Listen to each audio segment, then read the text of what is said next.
Will Hezbollah ever disarm? Never ever.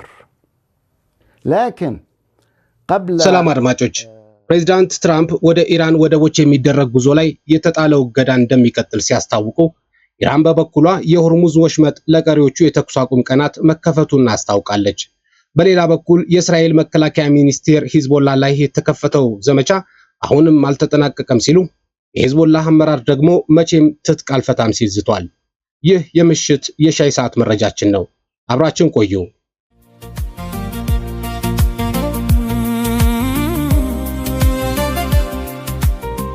ፕሬዝዳንት ትራምፕ ወደ ኢራን ወደቦች የሚደረግ ጉዞ ላይ የተጣለው እገዳ እንደሚቀጥል አስታውቀዋል።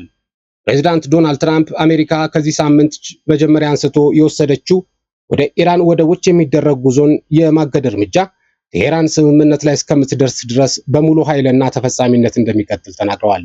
ኢራን ዘግታ የቆየችውን የሆርሙዝ ወሽመጥ ለቀሪዎቹ የተኩስ አቁም ቀናት እንደምትከፍት ብታስታውቅም ፕሬዝዳንት ዶናልድ ትራምፕ ለዚህ እርምጃ ምስጋና የሰጡበትን የትሩዝ ሶሻል ማህበራዊ ሚዲያ ገጽ ጽሑፍ ከለጠፉ በኋላ ሌላ መልእክት አጋርተዋል። ሆርሙዝ ቢከፈትም ከኢራን ጋር ያለን ጉዳይ 100% እስኪጠናቀቅ ድረስ በኢራን ላይ የተደረገው የባህር ኃይል እገዳ በሙሉ ኃይል እና ተፈጻሚነት ይቀጥላል ብለዋል። አብዛኛዎቹ ነጥቦች ድርድር የተደረገባቸው በመሆኑ ይህ ሂደት በጣም ፈጣን መሆን አለበት። ለዚህ ጉዳይ ለሰጣችሁት ትኩረት አመሰግናለሁ ፕሬዝዳንት ዶናልድ ጄ ትራምፕ ሲሉ ውሳኔያቸውን አስታውቀዋል። አሜሪካ ወደ ኢራን ወደቦች የሚጓዙ ወይም ከዚያ የሚወጡ መርከቦች ላይ እገዳ የጣለችው ሰኞ ዕለት ነበረ።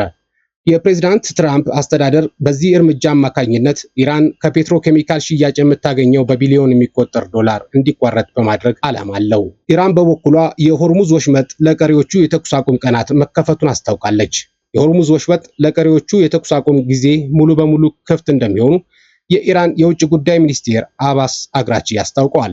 አግራቺ በኤክስ ገጻቸው ባሰፈሩት ጽሑፍ ሊባኖስ ውስጥ በተደረገው የተኩስ አቁም መሰረት በሆርሙዝ ወሽመጥ በኩል የሚደረግ የሁሉም የንግድ መርከቦች ጉዞ ለቀሪው የተኩስ አቁም ጊዜ ሙሉ በሙሉ ክፍት እንዲሆን ታውጇል ብለዋል።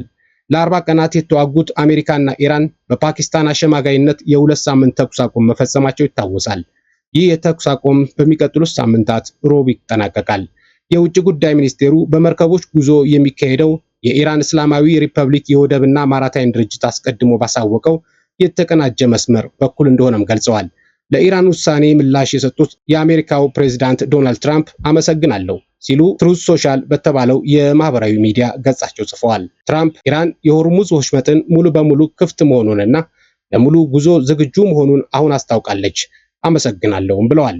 የካቲት ላይ በአሜሪካና እስራኤል ጥቃት የተከፈተባት ኢራን ብዙ ከዓለም ነዳጅ ማጓጓዣ መስመሮች መካከል በርካታ መርከቦችን በማስተናገድ ቀዳሚ የሆነውን የሆርሙዝ ወሽመጥን ዘግታ ቆይታለች።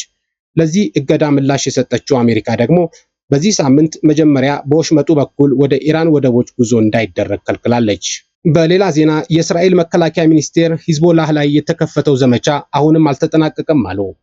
እስራኤል ዳግም ውጊያ የሚጀመር ከሆነ ወደ መኖሪያቸው በመመለስ ላይ ያሉ በሺዎች የሚቆጠሩ ንጹሃን ሊባኖሳውያን በድጋሜ ከደቡብ ሊባኖስ ሊፈናቀሉ እንደሚችሉ ማስጠንቀቋን አጃንስ ፍራንስ ፕሬስ ዘግቧል። የእስራኤል መከላከያ ሚኒስቴር ኢዝራኤል ካታዝ በቴሌቪዥን በተላለፈ መግለጫቸው ሊባኖስ ውስጥ የተፈጸሙ ጥቃቶች በርካታ ግቦች ማሳካታቸውን ተናግረዋል። ቢሆንም ግን ሂዝቦላህ ላይ የተከፈተው ዘመቻ አሁንም እንዳልተጠናቀቀ ገልጸዋል። ዳግም ውጊያ ከተጀመረ ተልእኮውን ለማጠናቀቅ እንዲቻል ወደ ደህንነት ዞን የተመለሱት እነዛ ነዋሪዎች ለቀው መውጣት ይኖርባቸዋልም ብለዋል። የእስራኤል ጦር አጽድቶ የተቆጣጠራቸውን ቦታዎች በሙሉ ይዞ እንደሚቀጥል መናገራቸውን ሬውተርስ ዘግቧል። ሂዝቦላህ የተኩስ አቁም ስምምነቱ ከተደረሰ በኋላ በሰጠው አስተያየት ማንኛውም የተኩስ አቁም በመላው የሊባኖስ ግዛት ሁሉን አቀፍ መሆን አለበት፣ ለጠላት እስራኤል ምንም አይነት የእንቅስቃሴ ነፃነት ሊፈቀድ አይገባምም ብሏል። የሂዝቦላ አመራር ቡድን መቼም ትጥቅ አልፈታም ብሎም ዝቷል። ሊባኖስና እስራኤል የደረሱት የ10 ቀን የተኩስ አቁም ስምምነት ከመጀመሩ አስቀድሞ ከቢቢሲ ጋር ቃለ መጠይቅ ያደረጉት የሂዝቦላ ከፍተኛ አመራር ዋቂፍ ሳፋ ቡድኑ መቼም ጭራሽ ትጥቅ አልፈታም ብሏል። የእስራኤል ጠቅላይ ሚኒስቴር ቤንጃሚን ኔታንያሁ ሂዝቦላን ትጥቅ ማስፈታት በቀጣይ ከሊባኖስ መንግስት ጋር ለሚደረግ ድርድር የተቀመጠ መሰረታዊ ጥያቄ መሆኑን ተናግረዋል። ስለ ትጥቅ መፍታት የተጠየቁት ሳፋ ግን ተገቢው ተኩስ አቁም ትክክለኛ በሆነ መንገድ እስከሚደረስ ድረስም ብለዋል። እስረኞች ከመመለሳቸው፣ የተፈናቀሉ ሰዎች ወደ ቀያቸው ከመመለሳቸውና መልሶ ግንባታው ከመጀመሩ በፊት ትጥቅ መፍታት አይኖርም። እስከዚያው ድረስ ስለ ሂዝቦላህ የጦር መሳሪያ ማውራት አይቻልም ሲሉ ቅድመ ሁኔታዎችን ዘርዝረዋል። ቤሩት ውስጥ በሚገኝ የመኖሪያ ህንፃ ላይ የተደረገው ይህ ቃለ መጠይቅ በሂዝቦላህና በቀጠናዊ አጋሩ ኢራን መካከል ያለውን ቅንጅት ያሳያል። ሂዝቦላህ እና ኢራን በአንድ ሰውነት ውስጥ ያሉ ሁለት ነፍሶች ናቸውም ብለዋል። ያለ ኢራን ሂዝቦላህ ሊኖር አይችልም፣ ያለ ሂዝቦላህም ኢራን አትኖርም ሲሉ በሁለቱ አካላት መካከል ስላለው ሃይማኖታዊ፣ ህጋዊና ርዕዮተ ዓለማዊ ግንኙነት ገልጸዋል።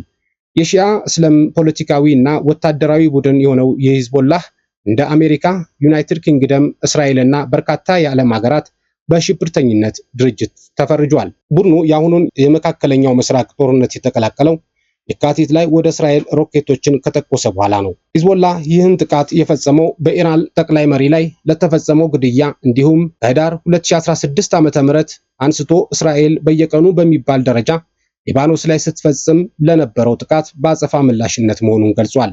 እስራኤልም ከፍተኛ የአየር ጥቃቶችን በመፈጸም ወደ ሊባኖስ በእግረኛ ወታደሮች ጭምር በመውረር ምላሽ ሰጥታለች። ሂዝቦላህ ትጥቅ እስከሚፈታ ድረስ ይህንን ዘመቻ እንደሚቀጥልም ተናግራለች። ሂዝቦላህ በቅድሚያ የሚሰጠው ለሊባኖስ ጥቅም ወይም ለኢራን የሚል ጥያቄ የቀረበላቸው ሳፋ ያለምንም ጥርጥር ሂዝቦላህ የሚመለከተው የሊባኖስን ጥቅም ነው ብለዋል። ኢራን ተኩስ አቁም ላይ እንዲደረስ ያሳደረችውን ግፊት ጨምሮ የምታደርጋቸው ድጋፎች ሊባኖስን ማገዛቸውን ጠቅሰዋል። ቢቢሲ ያነጋገራቸውን ጨምሮ በርካታ ሊባኖሳውያን ግን ቡድኑ ትጥቅ እንዲፈታ ይፈልጋሉ፣ አገሪቱን ግጭት ውስጥም ከቷል ሲሉ ይወቅሳሉ። ሂዝቦላህ ትጥቅ ለመፍታት ፈቃደኛ ባለመሆኑና ሰፋ ያሉ ቅድመ ሁኔታዎችን በማስቀመጡ እንዲሁም እስራኤል የደህንነት ጥያቄዎቿን አጥብቃ በመያዟ የተነሳ በሊባኖስ ተግባራዊ የሚሆን ማንኛውም ተኩስ አቁም ለረጅም ጊዜ የሚቆየውን ግጭት ለጊዜው ከመፍታት ያለፈ ጥቅም ላይኖረው ይችላል። ኢራን በበኩሏ የሊባኖስን ተኩስ አቁምን በበጎ እንደምትቀበል ገልጻ ሂዝቦላህ ያደረገውን ተጋድሎ አወድሳለች። ኢራን በሊባኖስ የተደረሰውን የተኩስ አቁም ስምምነት ዲፕሎማሲያዊ ስኬትና የሂዝቦላህን ተጋድሎ ውጤት እንደሆነ ገልጻለች።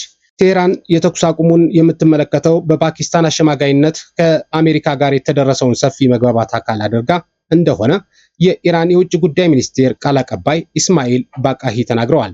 እስራኤል ኢራን ሰፊ ቀጠናዊ የተኩስ አቁም እንዲደረስ ያለማቋረጥ ግፊት ስታደርግ መቆየቷንም በአጽንኦት አንስተዋል። የኢራን ከፍተኛ ባለስልጣናት ተኩስ አቁሙ ላይ ለመደረሱ ለሂዝቦላህ እውቅና ሰጥተዋል። የፓርላማ አፈ ጉባኤው መሐመድ ባጋር ጋላባፍ ኤክስ ገጻቸው ላይ በአረበኛ ባሰፈሩት ጽሑፍ ስምምነቱ የሂዝቦላህ የጽናትና የአክሲስ ኦፍ ሬዚስታንስ የአንድነት ውጤት እንጂ ሌላ አይደለም ብለዋል። አፈ ጉባኤው የተጠቀሱትን አክሲስ ኦፍ ሬዚስታንስ ኢራን በቀጠናዊ ከሚገኙ አጋር ታጣቂዎች ቡድኖች ጋር የፈጠረችውን መረብ ለመግለጽ የምትጠቀምበት ስያሜ ነው።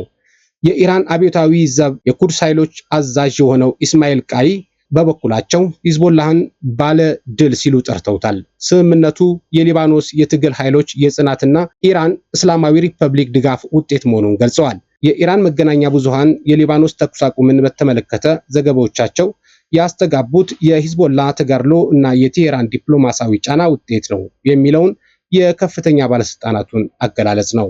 ለሰዓቱ ያስኩላችሁ መረጃዎች እነዚህ ናቸው። በሌሎች መረጃዎች እስከምንገናኝ ጤና ይስጥልኝ።